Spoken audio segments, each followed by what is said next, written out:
शिव महापुराण। सनत कुमार जी बोले, तब महाबली गील नामक दैत्य को आगे कर अंधक शिव जी से युद्ध करने आया। वह शंकर जी की गुहा पर पहुंच वज्र सा शब्द करते हुए उन पर तथा पार्वती पर भी वज्र सा प्रहार करने लगा। इसकी सेना ने शंकर की उस गुहा के द्वार को तथा उसके चारों ओर के वृक्षों और लताओं आदि को तोड़ फोड़ कर नष्ट कर दिया। फलों और मूलों को उखाड़ मनोहर जल को नष्ट कर वह वन के मार्गों को खंडित कर दिया। तब त्रिशूलधारी शंकर ने क्रुद्ध हो अपने दारुण भूत गणों सहित विष्णु आदि देवताओं को बुलाकर दैत्यों से युद्ध आरंभ करवा दिया। देवताओं ने गील दैत्य सहित उसकी समस्त सेना से मर्यादा रहित घोर युद्ध आरंभ कर दिया, परंतु उस प्रबल दैत्य ने उस सब को निगल लिया। ब्रह्मा, विष्णु, इंद्र, सूर्य और चंद्रमा आदि समस्त देवता विधस दैत्य के पेट में चले गए। केवल शंकर का एक गण वीरक शेष बचा। तब वह भाग कर शंकर जी के पास आया और सब समाचार कहा। उसे सुन शंकर जी सामवेद का गान करने लगे। फिर सूर्य के समान अपने प्रकाशित शरीर से हास्य करने लगे। उनके अट्ठास से समस्त अंधकार दूर हो गया। वीरक ने उन दैत्यों से बड़ा युद्ध किया। उधर उस दैत्य ने नंदी को निगल लिया। तब नंदी को निगला देख कपरती भगवान शंकर ने ऋषभ पर चढ़ मंत्र जपते हुए निगले हुए को गलवाने के लिए युद्ध में आए। उन्होंने अपने तीव्र बाणों से विधस को मार मार उसे दैत्य के मुख से विष्णु सहित ब्रह्मा, इंद्र, सूर्य, चंद्रमा आदि को गलवा लिया। देवताओं की सेना प्रसन्न हो महायुद्ध करने लगी।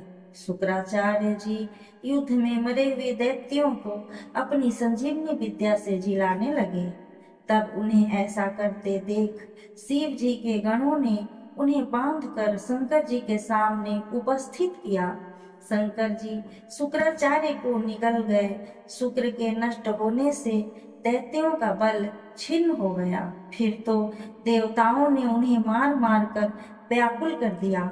मृतकों से संग्राम भूमि व्याप्त हो गई। हाथ, सिर कटे, रुंड नाचने लगे।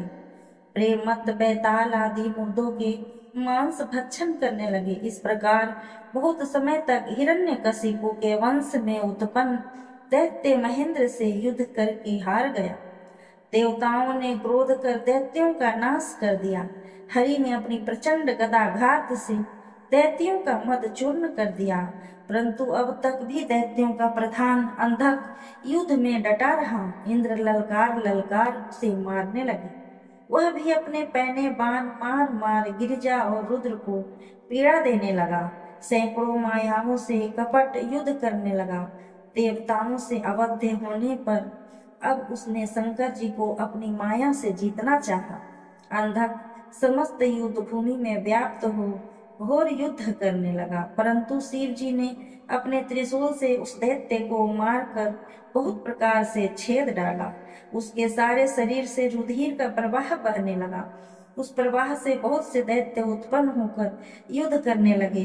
इधर विष्णु जी ने भी कहकर शंकर जी के कर्ण से बहुत कराल गण उत्पन्न कराए। फिर भयानक युद्ध आरंभ हुआ। देवताओं ने वंदना कर भूख से व्याकुल चंडिका देवी को प्रसन्न कर दिया।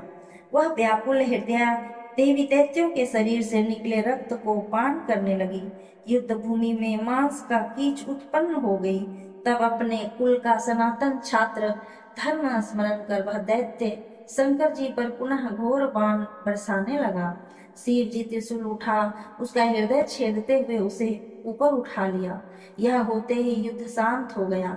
सूर्य की प्रचंड किरणों ने उसकी काया जला दी। उसका शरीर जर्जर हो गया। ऊपर से मेघों ने जल बरसाकर उसे और भी पीड़ित कर दिया। एक ओर से हिमखंड उसे अलग ही विदीर्ण करने लगा, फिर भी उसे दैत्येंद्र के प्राण नहीं निकले। तब तक करुणा सागर परम दयालु शंकर जी की स्तुति करने लगा। शिव जी ने प्रसन्न हो उसे गणपत्य पद दिया और युद्ध समाप्त हो गया। हरि आदि देवता अपने स्थान को चले गए। चारों ओर से शिव जी के लिए जय जय शब्द होने लगा। देव पूजित भगवान शंकर पार्वती जी को साथ ले प्रसन्न हो पुनः अपनी गुफा में चले गए। वहां उन्होंने अपना अंश स्थापित कर परम प्रसन्नता प्राप्त की। ओम शिवाय नमः।